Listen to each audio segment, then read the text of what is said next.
Olá, aqui é a Nayara Renault e sejam bem-vindos ao Nervos Entrevista, que nem deixou você ter tempo de sentir saudades com 2 edições nesses últimos dias. Mas é que o cinema nacional tá com tudo nesse mês de agosto e não dava pra gente perder nenhum detalhe das estreias dessa semana, né? E uma delas é o filme Benzinho, que é o destaque deste Nervos Entrevista de número 6. Tem só ele de filho? Não, tem 4. 4? Ele é o mais velho, tem mais outros 3.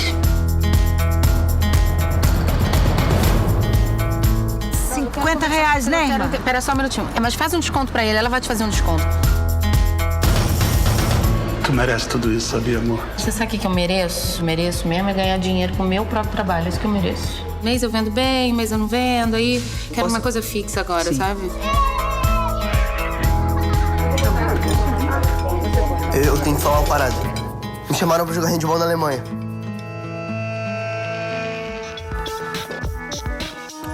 E se você vai se sentir em casa assistindo Benzinho, vendo coisas da sua mãe ou da sua família na tela, terá a mesma sensação com a conversa aconchegante que tivemos com os realizadores da produção, que já viajou pelos festivais badalados de Sundance nos Estados Unidos, Roterdã na Holanda e que ainda está na competição de Gramado, no festival que se encerra neste sábado na Cidade Gaúcha, mas já estreou nos cinemas nesta última quinta. O diretor Gustavo Pizzi e a atriz principal Karine Telles, dupla que também roteiriza o longa, conversa sobre a história de Irene, uma mãe angustiada pela partida anunciada do seu filho adolescente, que foi convidado para jogar handball na Alemanha. Os dois, que cresceram na mesma Petrópolis do filme, falam do processo de colocar a experiência pessoal na tela, de estar no set com os filhos que interpretam os pequenos gêmeos da protagonista e do personagem de Otávio Milha, da maternidade em destaque, da violência contra a mulher representada no papel de Adriana Esteves e do retrato da classe média baixa brasileira. E tudo isso você confere a partir de agora.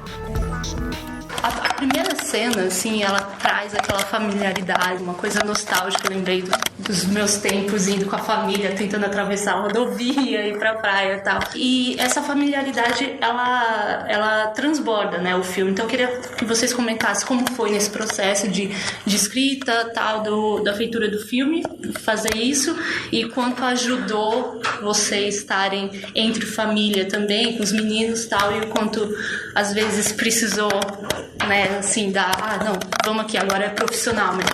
Então, o filme, ele tem muito da nossa experiência, né? Aquela casa parece muito com a casa da minha avó, com a casa da mãe do Gustavo, com a casa da minha tia, que a gente é daquela cidade, né, de Petrópolis. Araruama é o lugar onde os petropolitanos iam nas férias, porque, né, uma lagoazinha que não tem onda, eu acho uma praia mais baratinha, que dá pro pessoal ir, era onde a gente ia nas férias. E então tem muita coisa ali das nossas memórias, da nossa experiência, mas ao mesmo tempo é um filme completamente construído. Ele é uma ficção completa. Eu diria que a alma dele é uma pessoal, assim, que é muito da nossa experiência, da nossa observação, mas isso é verdade com qualquer outro trabalho. Mesmo que a gente estivesse fazendo um filme de terror sobre um alienígena que entra, né, de alguma forma a gente estaria falando da nossa visão de mundo, né?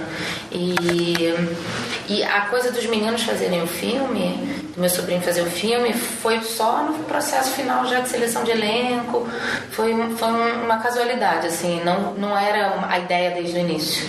Que inclusive torna, desculpa te interromper, mas torna mais difícil, né? Ter os próprios filhos no set é um processo que não é simples, porque geralmente você roda com criança, você fala, corta, entrega a criança pro pai da criança, e quando você vai, no nosso caso, não corta, vem cá e vamos continuar aqui pra Karine, tá lá, cortou, acabou uma cena super difícil, tá com os filhos, então não é simples. Sim, imagino. E justamente essa familiaridade, assim, da gente ver, se reconhecer a própria mãe, outra figura materna. O Benzinho traz, acho que, uma tradição, assim, não sei se diria uma tradição, mas os filmes recentes que tratam de uma figura materna que foram bem de público e de crítica, como Que Horas Ela Volta, a Central do Brasil. Então, como foi para você esse processo de construção dessa mãe, do quanto você e ver de experiência, de observação, e para você transpor isso também.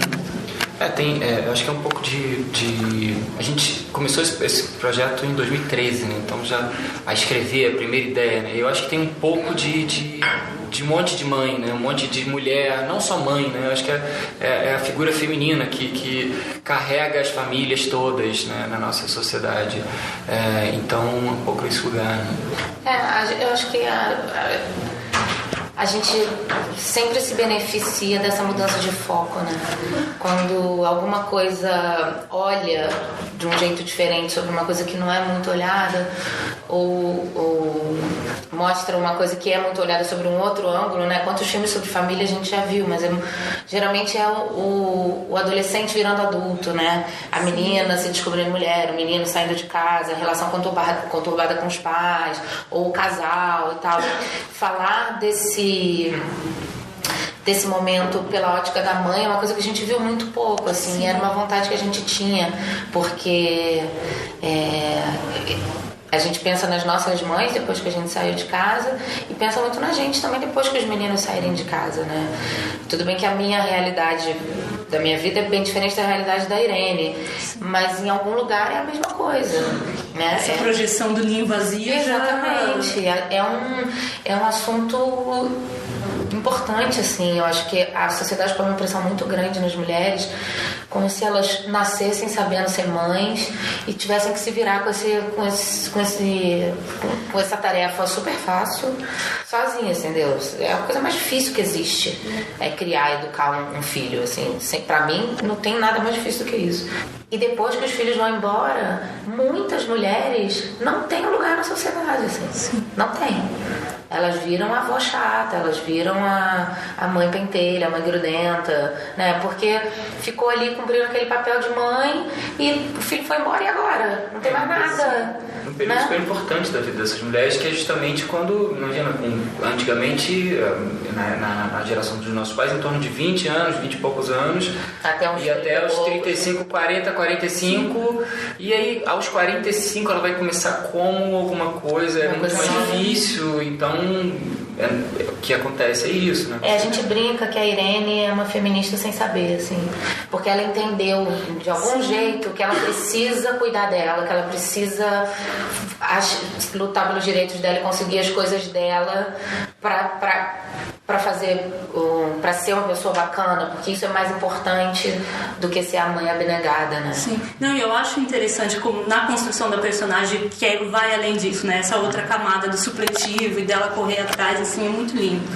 E outra parte feminina que é tocada é da questão da violência doméstica. E calhou, não que nunca existiu, é algo constante, mas que agora está em voga, discussão. Então, como foi tratar desse tema por esse viés assim muito humano? A gente, uma coisa que a Karine sempre fala é que é impossível falar do universo feminino sem falar da violência, né? Uma violência que envolve, primeiro, para mim, o fato de você, da grande maioria das mulheres, carregar o peso, o fardo todo do que é difícil dentro de uma relação familiar, e também ir trabalhar em casa e fazer comida e trazer dinheiro para a família e lidar com o marido que muitas vezes é quase mais um filho, como é o caso do Cláudio, né? Que ele é muito fofo, querido, gente boa, só que a Irene tem que cuidar dele também, sabe?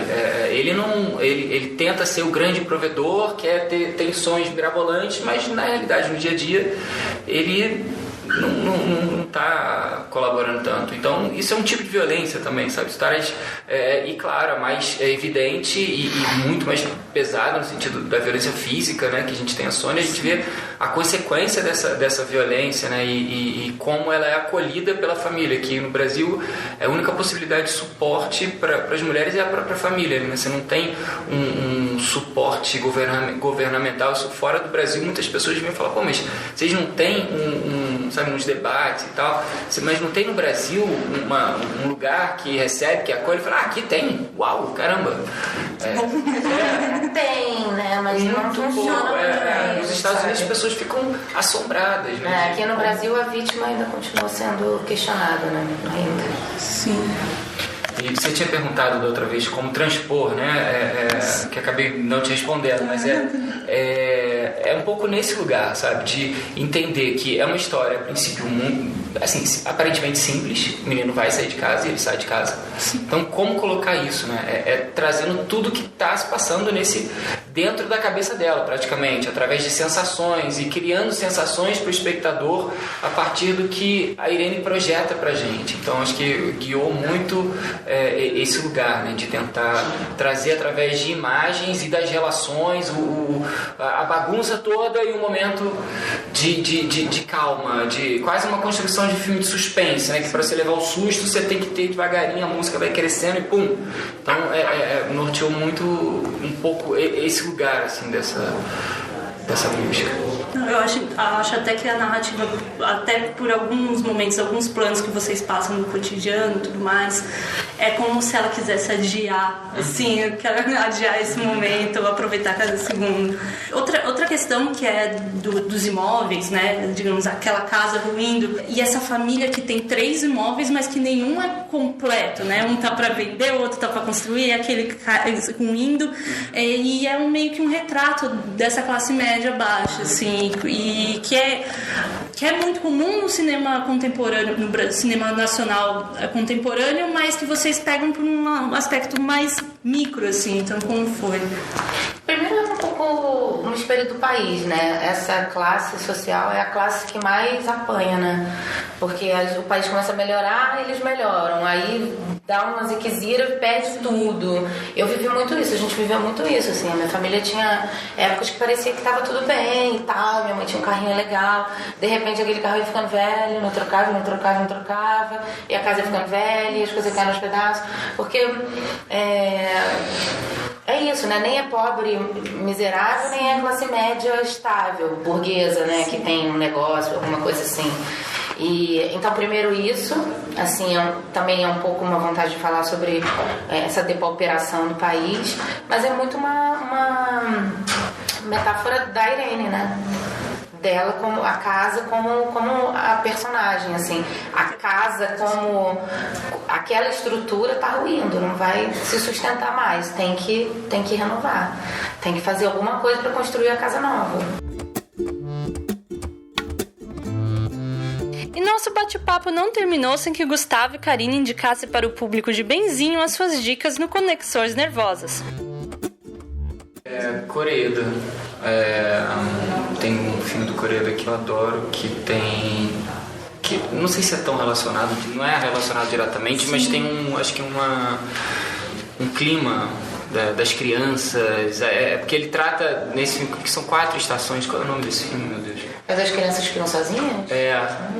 Pois é, mas eu acho que é um lugar do oposto ali, né? Do abandono completo, sabe? E o Benzinho é o oposto completo disso. E acho que um complementa o outro, né? A falta que faz, enfim. É um filme que me inspirou muito para fazer a Irene, é o Noite de Cabiria. O trabalho da Julieta Massina no Noite de Cabiria me inspirou muito para essa personagem pessoal. Beleza, obrigada, gente. O filme do Koreeda que o Gustavo falou é o Ninguém Pode Saber, de 2004. Pode anotar o título no seu caderninho ou celular, junto com Noites de Cabiria do Fellini, indicado pela Karine. E com essas dicas termina o nosso Nervos Entrevista de número 6. Prestigie o cinema nacional indo ver Benzinho e outros filmes brasileiros na sala mais próxima de você. Se não tiver, peça para entrar na programação, porque o público é fundamental para a manutenção dessa boa safra de produções made in Brasil, viu? E algumas delas você pode conferir em todos os detalhes do processo de produção, tudo mais, na conversa com a equipe que nós tivemos em outros podcasts que estão disponíveis no site, no SoundCloud e no Google Podcasts. Obrigada pela audiência e até a próxima!